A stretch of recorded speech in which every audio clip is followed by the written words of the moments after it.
What's saying YouTube? World War Mini here. I'm going to show you guys a little trick on how to easily remove seam lines from your road wheels, which can take, hours. You see that there, but that's just a cheap plastic. That's smooth. What I do is I use a Dremel.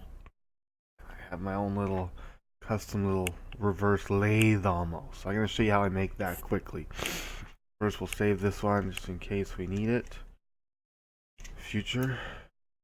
There. Okay. Start off with tools we'll need is some higher grit sandpaper. I use 180 here. It doesn't matter.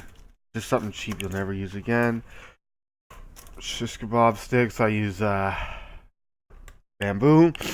And some cheap pliers. Don't use your good ones for these because you're really just gonna ruin them. Cut down the size.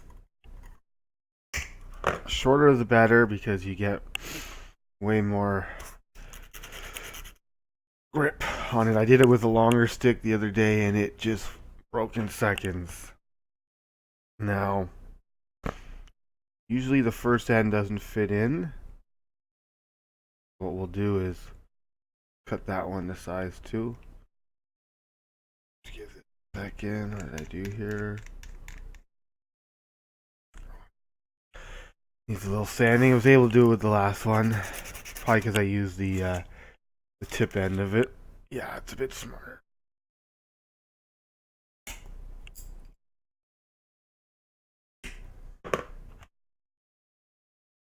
There we go. Again, if you don't have that end, just use this one. Trim it down there with your X-Acto knife and get it in there. Now this one's a little sketchy. Let's see how this works out. Again, whenever working with a power tool, goggles on. Okay, start on your lowest setting. All we're trying to do here is to get a hole that's just fits in there. We want it to be tight because we don't want to be losing the wheel every 30 seconds. Remind me off screen here, I just do this so that I have a perfectly straight setup.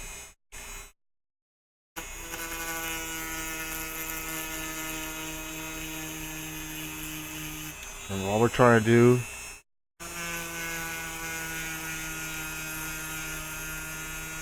is just have one of these road wheels fit.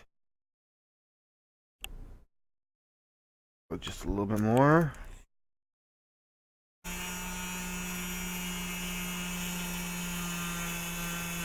Okay. Smooth as a baby's bottom. Perfect. Now, I'm personally using some 400 grit.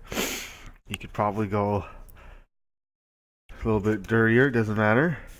Now, this one was more of my test wheel. It's got a bit of a bit dirty already. So let's see how this goes. I said, watch out. This thing can fly right off. Make sure you're being smart about this. Again, perpendicular, straight as possible. I don't put much pressure on. You can hear it doing its work. Usually one wheel does it better than the other at first because of the angle. It's perfectly fine.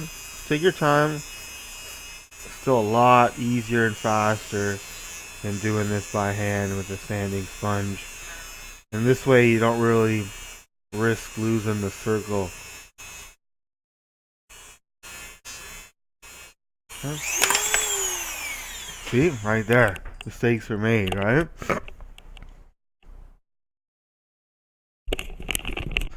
Again, well, we gotta be safe with our safety tools. You can't be playing around with them. Well, that looks pretty good. And you see there's a little bit of right there, but that is okay. That just adds a nice natural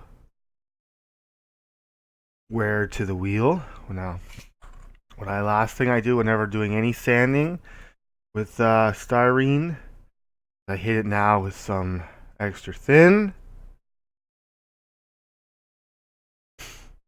just over the area we sanded, and then this will remelt all that nice plastic, and it'll be smooth as a baby's bottom.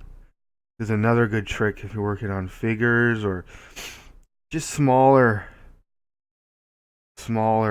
pieces, because a little bit of flint in there, because it just smooths out everything. So you have some gradation there. That'll be gone in 30 seconds once you hit it with that liquid cement. Careful not to touch the other one because you will leave fingerprints. This is literally melting into the plastic, so it's like you're left with a brand new piece of plastic. Works with everything. I do this with almost all pieces of styrene that I sand. Alright, put that off to dry. I'll show you another one. This is with the styrene, with the glue on it. It's nice and shiny, perfectly smooth. Alright guys, thanks for jumping in. Make sure you guys snipe a sub. World War Mini out.